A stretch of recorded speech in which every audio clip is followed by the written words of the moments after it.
menurut saya efeknya pasti ada. Tetapi apakah itu efeknya berdampak banyak? Mungkin kita perlu kaji karena memang Indonesia itu kan lebih kepada domestic driven. Jadi dengan domestic driven itu efek-efek luar negeri itu berpengaruh.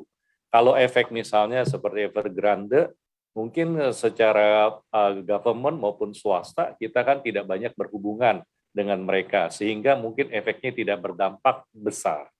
Apalagi kita tahu bahwa pemerintah China dalam hal ini sudah mengerahkan BUMN-BUMN-nya untuk menanggulangi kasus dan efek dari kasus Evergrande itu tersebut.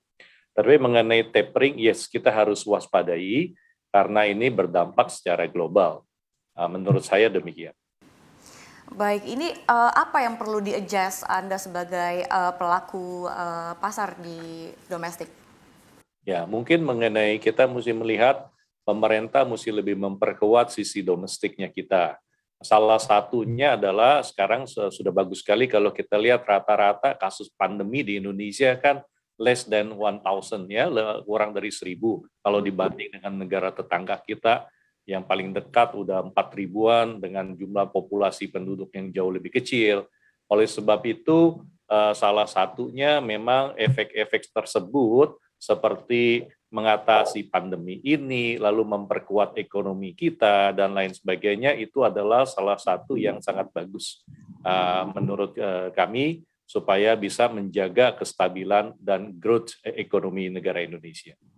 Oke, Pak Iwan, tadi Anda katakan perlu dikhawatirkan ini soal tapering off. Cuman saya ingatkan kembali ini BI pernah menyatakan Indonesia masih punya modal kuat menghadapi tapering yang saat ini dibandingkan 2013 dan 2015 yang memang terlihat sangat membuat kaget semua pelaku pasar gitu. Artinya memang kita sudah diinfokan jauh-jauh hari, akhirnya kita bisa mempersiapkan diri. Ini seperti apa tanggapan Anda?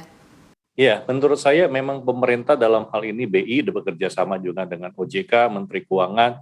Saya rasa mereka sudah banyak menyiapkan termasuk cadangan devisa kita dan lain sebagainya, memperkuat konsumsi sektor dalam negeri kita.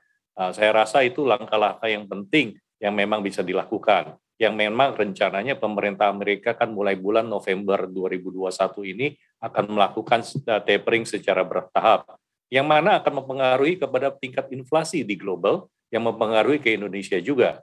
Tetapi saya yakin pemerintah kita dalam hal ini dari Menteri Keuangan, dengan BI, dengan OJK, sudah melakukan tahapan-tahapan memperkuat sektor ekonomi kita di perbankan, melihat kredit-kreditnya, kemudian juga melihat di sektor ke pasar modal, dengan menyiapkan beberapa unicorn untuk melantai di bursa, yang mana akan menarik sentimen dan minat investor asing, terutama nanti waktu kita launch, salah satunya mungkin yang isu yang topik adalah mengenai GoTo yang akan segera untuk launch di Indonesia, mungkin rencananya juga akan dual listing di Indonesia maupun di Amerika.